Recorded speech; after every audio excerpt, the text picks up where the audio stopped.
अस्सलाम वालेकुम viewers. Welcome back to my channel Khalil medicos. उम्मीद करते हैं कि आप सब खैरियत से होंगे। वीवर्स, आज की हमारी वीडियो है ऑक्सीडेल इंजेक्शन के बारे में। वीवर्स, ऑक्सीडेल इंजेक्शन का नाम आपने सुना होगा और इसका इस्तेमाल भी पाकिस्तान में बहुत ज़्यादा करवाया जाता है। मेरे ख्याल से पाकिस्तान में जितने भी एंटीबायोटिक्स इस्तेमाल होते हैं, इनमें सबसे ज़्यादा इस्तेमाल होने वाला ये एंटीबायोटिक्स इंजेक्शन है। तो व्यूअर्स, आज के इस वीडियो में हम तफसील से बात करेंगे कि ऑक्सीडेल इंजेक्शन के यूजेस यानी कि इसके इस्तेमालात और इसके फ़वाइद क्या क्या हैं और किन किन मसाइल में इसका इस्तेमाल करवाया जाता है, और साइड इफेक्ट यानी कि इसके नुकसानात क्या क्या हैं, और डोजेज यानी कि कितनी मिकदार में इसको इस्तेमाल करना चाहिए और इसका सही तरीकाकार क्या है। इसके अलावा ये भी बताऊंगा कि इस इंजेक्शन को लगाते वक्त आपको किन किन एहतियाती तदाबीर पर अमल करना चाहिए। इसके अलावा ये भी बताऊंगा कि इसका सही दौरानिया क्या है, यानी कि कितने दिन तक हम इस इंजेक्शन का इस्तेमाल कर सकते हैं। तो आपने वीडियो को स्किप नहीं करना, वीडियो को फुल वॉच करना है ताकि कोई भी आपका इंपॉर्टेंट पॉइंट मिस ना हो। व्यूअर्स, मजीद वीडियो की तरफ चलने से पहले आपसे गुजारिश है कि अगर आप हमारे चैनल पर न्यू हैं तो हमारे चैनल को सब्सक्राइब कर दें और वीडियो को भी लाइक कर दें और बेल आइकन के बटन को भी प्रेस कर दें ताकि हमारी हर न्यू आने वाली वीडियो का नोटिफिकेशन आपको आसानी से मिलता रहे। तो व्यूअर्स, अब हम चलते हैं अपने टॉपिक की तरफ। इसका ब्रांड नेम है ऑक्सीडेल। सामी फार्मा इसको तैयार कर रही है, जो कि एक अच्छी फार्मा है और इसकी तमाम दवाइयाँ बहुत ही अच्छा और ज़बरदस्त रिजल्ट फ्राहम करती हैं। अगर कीमत की बात की जाए तो तकरीबन व्यूअर्स जो मेरे पास अवेलेबल है वो है 1 ग्राम। इसकी कीमत है 450 रुपये में पाकिस्तानी मार्केट में अवेलेबल है। इसमें 500 मिलीग्राम भी अवेलेबल होता है और 250 मिलीग्राम भी अवेलेबल होता है। ये IM और IV दोनों पोटेंसीज में अवेलेबल होता है। जो IM होता है वो इंट्रामस्कुलर दिया जाता है और जो IV होता है वो इंट्रावेनस दिया जाता है। तो व्यूअर्स, अब हम बात करते हैं इसकी कंपोजिशन के बारे में, यानी कि इसमें मौजूद दवा कौन सा है। व्यूअर्स, जिसमें दवा शामिल किया गया है उसका नाम है सेफ्ट्राइएक्सोन सोडियम। व्यूअर्स, सेफ्ट्राइएक्सोन सोडियम एक सेमी सिंथेटिक एंटीबायोटिक्स दवा है और इसका इस्तेमाल होता है बैक्टीरियल इन्फेक्शन को ट्रीट करने के लिए, और ये ग्राम नेगेटिव और ग्राम पॉजिटिव यानी कि दोनों बैक्टीरिया पर ये असरअंदाज होता है। तो व्यूअर्स, अब हम बात करते हैं ऑक्सीडेल इंजेक्शन के यूजेस के बारे में, यानी कि इसके इस्तेमालात क्या क्या है और किन किन मसाइल में इसका इस्तेमाल करवाया जाता है। तो इसका इस्तेमाल सबसे पहले RTA यानी कि रेस्पिरेटरी ट्रैक्ट इन्फेक्शन। अब रेस्पिरेटरी ट्रैक्ट इन्फेक्शन से मुराद यानी कि सांस के रास्ते का अगर कोई इन्फेक्शन हो जाता है। अब ये इन्फेक्शन बच्चों में भी हो सकता है, बड़ों में भी हो सकता है। इसमें होता क्या है कि जिसमें आपका नाक आता है, गला होता है, सांस की नालियां, फेफड़े वगैरह शामिल होते हैं। अगर नाक में कोई इन्फेक्शन हो जाता है, कोई फोड़ा फिंसी वगैरह कोई बन जाती है अगर कोई बैक्टीरियल इन्फेक्शन की वजह से, तो इसमें इसका इस्तेमाल करवाया जाता है। इसके अलावा साइनोसाइटिस का इन्फेक्शन होता है, इसमें यानी कि जो छोटी कैविटीज होती हैं उसमें अगर कोई इन्फेक्शन हो जाता है तो उसमें भी इसका इस्तेमाल करवाया जाता है। इसके अलावा अगर गले में कोई इन्फेक्शन हो जाए जिसे हम टॉन्सिलाइटिस भी कहते हैं तो इसमें इसका इस्तेमाल करवाया जाता है। इसके अलावा फेरिंक्स में अगर कोई इन्फेक्शन हो जाए या फिर कोई सोजश हो जाए जिसे फेरिंजाइटिस भी कहते हैं तो उसमें भी इसका इस्तेमाल करवाया जाता है।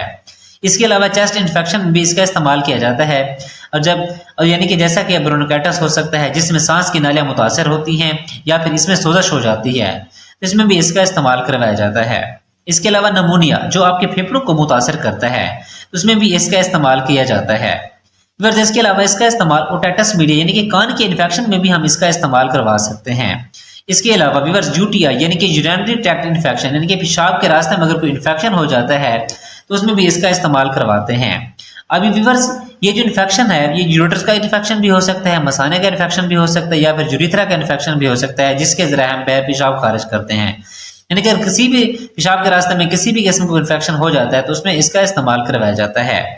इसके अलावा अगर मर्द और खवातीन में सेक्स के दौरान जो बीमारियां फैल जाती हैं या किसी बैक्टीरियल इन्फेक्शन की वजह से तो उसमें भी इसका इस्तेमाल करवाया जाता है।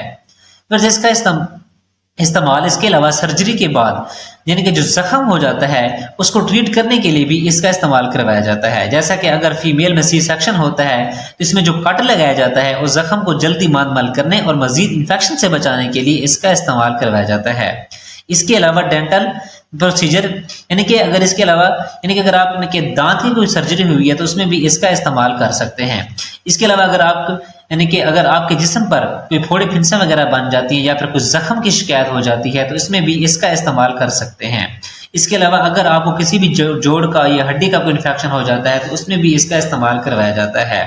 इसके अलावा इसका इस्तेमाल टाइफाइड को ट्रीट करने के लिए भी किया जाता है। टाइफाइड में इसका एक बहुत ज़बरदस्त रिजल्ट फ्राहम किया जाता है। तो फिर ये थे सारे इसके इस्तेमाल, जो अहम थे वो मैंने आपको बयान कर दिए हैं और इसके काफ़ी सारे इस्तेमाल हैं, अक्सर मेरे से मिस भी हो गए होंगे लेकिन जो अहम थे वो मैंने आपको बयान कर दिए हैं। तो फिर ये थे सारे इसके इस्तेमाल। अब हम बात करते हैं इसके साइड इफेक्ट्स के बारे में।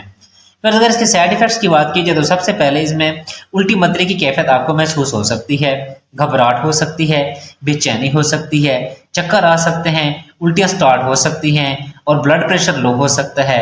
अक्सर हमने देखा है कि कुछ डॉक्टर हजरात इसे डायरेक्टली यानी कि वेन्स में लगा देते हैं, जिसकी वजह से ये सारी अलामत उनको देखने में मिलती हैं। बट ज़्यादा बेहतर यही है कि अक्सर डॉक्टर हजरात इसे नॉर्मल सलाइन यानी कि NS कह लें 100 ml में ये डिल्यूट करके इसको लगाते हैं, ताकि जो हालांकि इसका सही तरीका भी यही है कि इसको यानी कि नॉर्मल सलाइन में डिल्यूट करके लगाया जाए, ताकि इसकी मजीद यानी कि कोई इन्फेक्शन से नुकसान से बचा जा सके। अगर आप इसको डायरेक्ट भी लगा रहे हैं तो कोशिश करें कि इसको बिल्कुल स्लो लगाएं, ताकि इसके मजीद नुकसान से आपको यानी कि बचा जा सके। इसके अलावा आपको एलर्जिक रिएक्शन भी देखने को मिल सकता है, यानी कि जिस्म पर एलर्जी वगैरह, खारिश वगैरह के रैशेज वगैरह भी देखने को मिल सकते हैं। इसके अलावा डायरिया भी हो सकता है और आपको सरदर्द भी हो सकता है। तो फिर ये थे सारे इसके नुकसान। अब हम बात करते हैं इसकी डोजेज के बारे में। व्यूअर्स, अगर इसकी डोज की बात करूं तो मैं सबसे पहले आपको ये बताता चलूं कि ये जो इंजेक्शन है ये है एंटीबायोटिक्स। तो व्यूअर्स, इसका जो इस्तेमाल होता है, जो इसकी डोज होती है, इसका जो दौरानिया होता है वो डॉक्टर ने करना होता है, क्योंकि ये सब डिपेंड करता है आपकी एज पर, बॉडी पर और बीमारी की कंडीशन पर, जिसको देखकर डॉक्टर हजरात प्रेस्क्राइब करते हैं कि यानी कि किस बीमारी में, किस कंडीशन में यानी कि इस इंजेक्शन का इस्तेमाल करना है। यानी कि 250 मिलीग्राम का इस्तेमाल करना है, 500 मिलीग्राम का इस्तेमाल करना है, या फिर 1 ग्राम का इस्तेमाल करना है। तो यानी कि इसमें देखना ये होता है कि उसकी बीमारी की कंडीशन के मुताबिक फिर इसको हमने इस्तेमाल करवाना होता है, या फिर डॉक्टर हजरात इसको इस्तेमाल करवाते हैं। तो सबसे ज़्यादा बेहतर तरीका भी यही है कि आप इसे अपने डॉक्टर के नुस्खे के मुताबिक इस्तेमाल करें। डॉक्टर हजरात जिस तरह आपको प्रेस्क्राइब करते हैं आप उनके नुस्खे के मुताबिक इस्तेमाल करें। और जो इसका दौरानिया होता है वो भी डॉक्टर हजरात आपको बताते हैं कि कौन सी बीमारी में यानी कि कौन से इन्फेक्शन में हमने इसको कितने दिन तक इस्तेमाल करना है। किसी में 5 दिन होता है, किसी में 7 दिन, किसी में 14 दिन भी होता है, किसी में 15 दिन भी होता है। तो इसका जो दौरानिया होता है वो मुख्तलिफ होता है, और ये जो दौरानिया होता है वो डिपेंड करता है आप पर और आपकी बीमारी की कंडीशन पर, जिसको डॉक्टर हजरात देखकर फिर आपको प्रेस्क्राइब करते हैं। तो फिर ये थी सारी डिटेल ऑक्सीडेंट इंजेक्शन की। अगर फिर भी आपका कोई सवाल है तो आप कमेंट सेक्शन में हमसे पूछ सकते हैं, और हम आपके जवाब देने पर हम खुशी महसूस करेंगे कि आप हमारी वीडियो में इंटरेस्टेड हैं, और इसके मुतालिक यानी कि आपको कोई भी सवाल है आप हमसे पूछ सकते हैं। और हमें इससे मजीद हम यानी कि जो वीडियो बनाते हैं उसमें हमें आगाही मिलेगी कि आप यानी कि कौन सी वीडियो देखना ज़्यादा पसंद करते हैं, और उसमें क्या क्या है यानी कि आपके जो भी सवाल हैं हम उसका जवाब देने के लिए हम यानी कि उसका जवाब देते हैं। तो फिर ये थी सारी डिटेल ऑक्सीजन इंजेक्शन की। उम्मीद है कि आप लोगों को हमारी वीडियो पसंद आई। अगर हमारी वीडियो पसंद है तो वीडियो को लाइक करें, कमेंट्स करें और अपने दोस्तों के साथ शेयर करना ना भूलें।